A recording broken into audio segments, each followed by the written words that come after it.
Hi y'all. Today we are going to be talking about calculating compound interest. So let's get to talking about calculating compound interest. What we're going to be doing mostly today is taking a formula and inputting some information into that formula and then following the correct steps to solve for our answer. So what I mean by all of those words I just said, right, is that we're going to take our compound interest formula and use that for each of our problems that we're going to be presented. So we're going to first learn what that formula is. If you already know it, you can skip ahead, but I suggest just watching it because it's a little review, right? And maybe it's nice to hear my voice. Who knows? What we need to do here is we need to take our A, which is going to be our answer, not what it stands for, but that's what we're going to say for right now, right? Our A, and we're going to make that equal to our beginning amount, which is also known as the principal. And with that principal, we're going to multiply it by 1 plus a nice old fraction. And that fraction is going to be our rate, R, over the number of times the interest is compounded, which is n. And our last step here, right, we got to make it to that power, which is going to be n times wherever my next pen went. Why am I getting so many emails at the moment? No reason, no purpose. And n times t.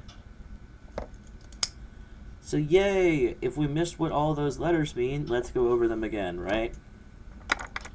We said A, that's our answer, right? Or our final amount.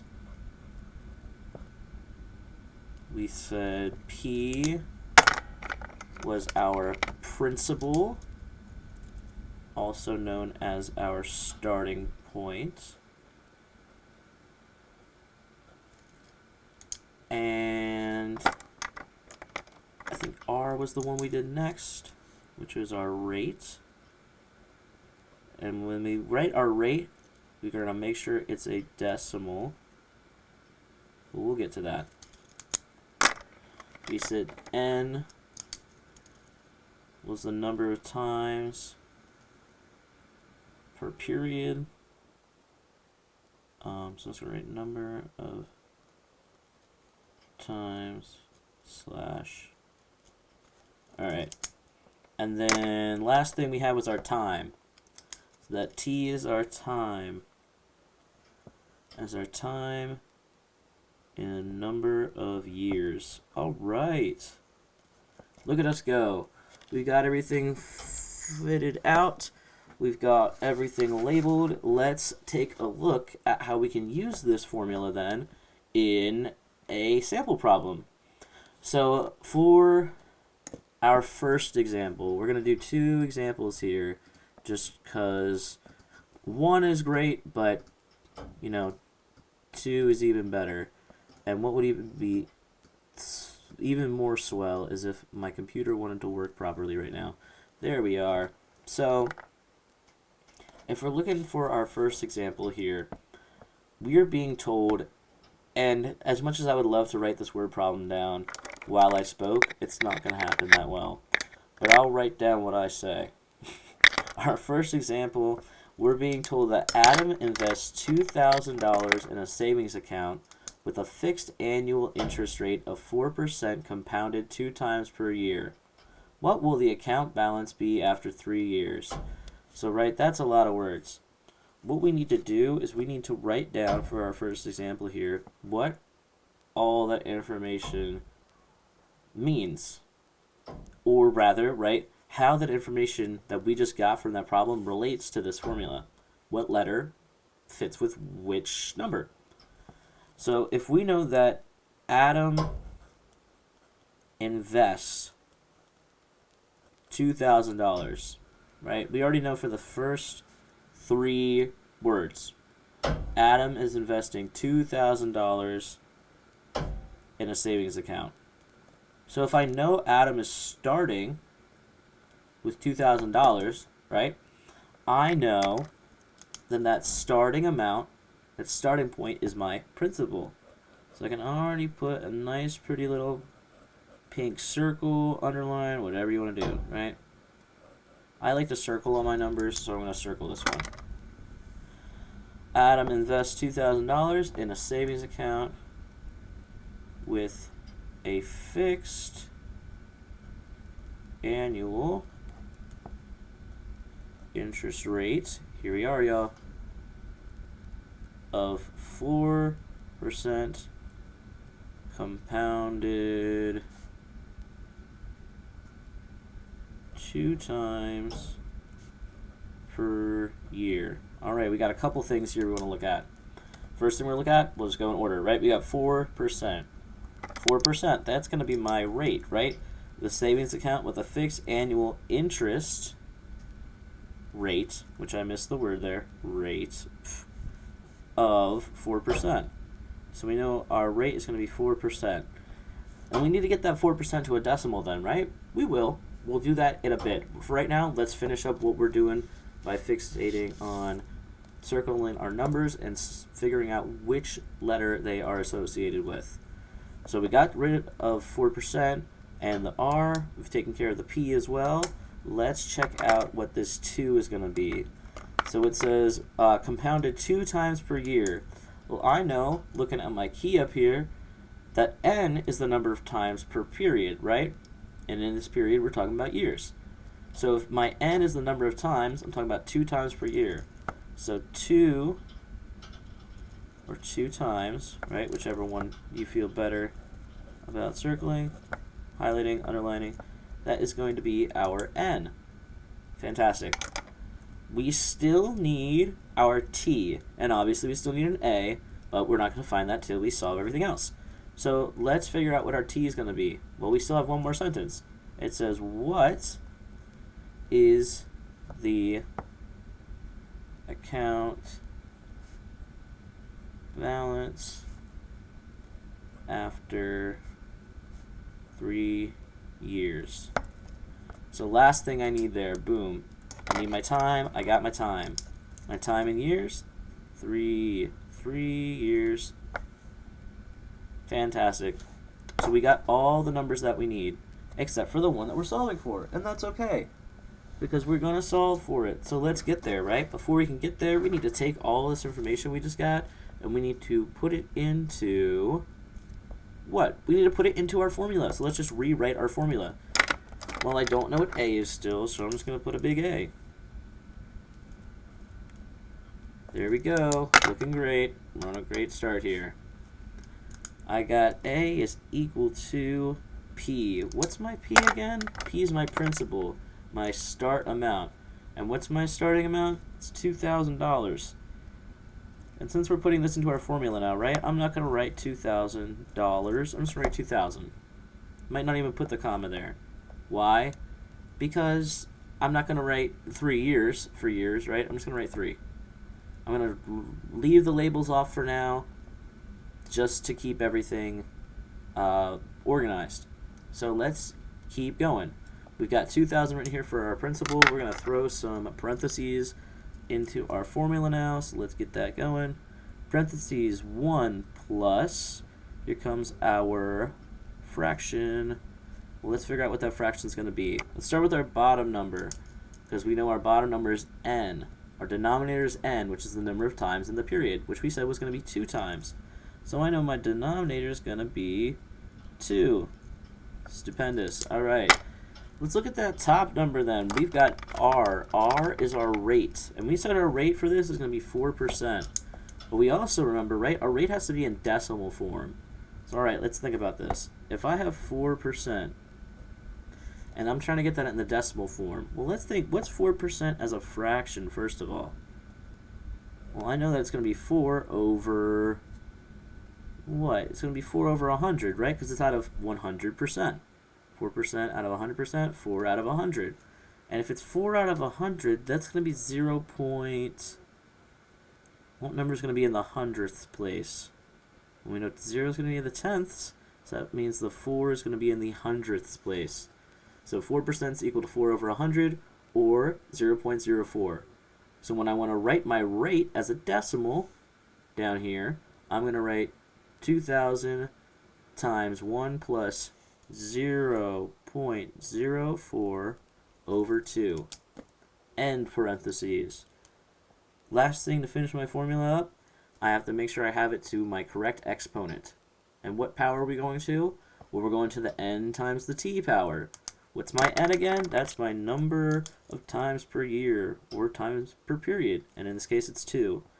So I got to take 2, and I have to multiply that by the number of times of years, right? How many years do I got? I got 3 years. So I got to take 2 times 3. Amazing. And just because we're here, right, we can do 2 times 3. If I do 2 times 3, I'm going to get 6. Great, awesome, right? So if I wanted to rewrite this then, I know that my new formula, and for the sake of space, I'll try to make it a little smaller. But, you know, I like colors too, so it's going to take a little bit longer. We got 2,000, and we got the 1 plus the fraction of 0.04 over 2. And we just said 2 times 3 is 6, so I'll put a 6 up there. Let's get that 0.04, and we'll be on our way. Fantastic. Oops, let me fix that. Alright, cool. Alright, well, we're going to get to that 6 eventually, right? I just want to do it now because it was in my way, and it was bothering me, and I just wanted all the colors to be together. So, we got it done, whatever, we're there. We're still looking for A. I'm not going to rewrite A every time, just for the sake of my, you know, own brain and my own sanity. So I'm just going to write equals 2. And I'm going to, again, write 2,000 because I'm not doing anything with 2,000 right now. I will, but not right now. Because right now, I am focused on whatever's inside those parentheses. And inside these parentheses right now are 1 and 0.04 over 2. So I got to add those up. If I wanted to add those two numbers up, I need to have fractions that have common denominators. And right now, I don't even have 2 fractions. I got to make 1 into a fraction. Well, let's do that first of all, right? To the side here, I'm going to make 1 into a fraction. If I want to make 1 into a fraction, I got to think, okay, well, 1 over what equals 1? Well, 1 divided by 1 is 1. Still don't have a common denominator, no. So I need to get this 1 over 1 to have a 2 on the bottom. I need my denominator to be 2. And how do I move from 1 to 2? I multiply by 2. If I multiply by 2 on the bottom, I do the same thing on the top. And we know 1 times 2 is 2. So 1 is the same as 1 over 1, as the same as 2 over 2. So now, yay, I've got the 2 fractions with the same denominators. We can add those up. So now instead of 2,000 times 1 plus 0.04 over 2, I've got 2,000 times 2 over 2 plus, I should still have that fraction line, 0.04 over 2. And now that we have common denominators, think about it for a moment. What is our denominator going to be when we add these 2 fractions together? What is the sum denominator going to be? If you took a second and you said, okay, well, if I'm adding 2 fractions that have got the same denominator, that must mean that my answer is going to have the same denominator. You're absolutely right. My answer is going to be whatever over 2. Denominator doesn't change. So you're absolutely right. We still got it over 2. On top, we have 2 plus 0.04. If I'm adding 2 plus 0.04, I'm going to get, give us a moment. Good job. We're going to get 2.04. So now And I should have made that orange or whatever, but you know, here we are. We work with what we got. We are down to 2.04 over 2. That's still going to be to the 6th power, and we're still going to multiply that by 2,000. So yeah, we're getting closer. Before I can even do anything with that to the 6th power, and well before I can do anything with the 2,000, right, I got to divide 2.04 by 2. And yeah, I can put that in my calculator and blah, blah, blah, blah, blah. But for the sake of what we're doing, right, and because we're all so very smart and I believe in us, I'm just going to rewrite this over here, right? I know that half of 2, and I'm rewriting 2,000 really quickly just to get out of the way. I know that half of 2, and I know that you know that half of 2 is 1. So if I took 2 divided by 2, I'm going to get 1. And if I took 0 divided by 2, I'm going to get 0. And if I took 4 divided by 2, I'm going to get 2. So 2.04 divided by 2 is the same as 1.02. Yay, we did it. Okay, awesome. That's still going to be to the 6th power, so let's get that to the 6th power. Amazing. Amazing work. I put this to the 6th power, and I say, hey, I just put you to the 6th power. I'm going to take my calculator, my handy-dandy calculator, right? And we got to make sure we have a calculator for this part. Because if we don't, then we're going to be doing work for a million years. We got to take that 1.02, and we have to multiply that, right, by 1.02 6 times, or to the 6th power. So I'm going to hit that x to the y power button, hit 6, hit enter, and I get this whole long number. For the sake of what we're doing, I'm just going to have it 3 numbers after the decimal point for what I'm rounding to. So I know that 1.02 to the 6th power is about, right, and that's when I'm going to start writing these little squiggly lines, right? It's going to be about, you know, it's 2,000 inside the parentheses. Alright, it's going to be about, thank you for your patience, 1.126. And I know it's going to stop at 6. Ooh, because I drop everything, that's why. And after I drop everything, right, I know it's going to be 6 because the 1 after the 6, right, tells me to stay at 6. If it was 5 or above, I would give it a shove. But since it was not, right, it was 4 or below, there's not a good rhyme for that, so I don't want to say what I wanted to say either, because I'm going to get in trouble. But you know what? Never mind. I'll do this. We'll keep our job for right now. So if I have 2,000, 2,000 times 1.126, I gotta multiply that out. So let's do that then, right? You're gonna clear out your calculator. You're gonna type in 1.126 times 2,000. And that's going to get you 2,252. So when you multiply, and we're going to move our little friend here, there we go. When you multiply, you should be getting about 2,252. 2,252 what? Well, what's our problem talking about? What's the account balance after 3 years? If we said 2,252, we would be wrong, right? 2,252 what? Puppies? Buildings? Like, what are we talking about here, right? We are talking about $2,252, right? And it says it wants it rounded to the nearest cent. Well, there's no cents here, right? So we just had to say $2,252.00. Awesome. So let's put that dollar sign there. Let's get that answer circled correctly. And let's say, yay, we're done with this problem. Fantastic. This is how we do a compound interest problem. And I'm so proud of us for getting through this, y'all. Thank you for watching this. Thank you for listening. And I hope this is a good start to your compound interest success.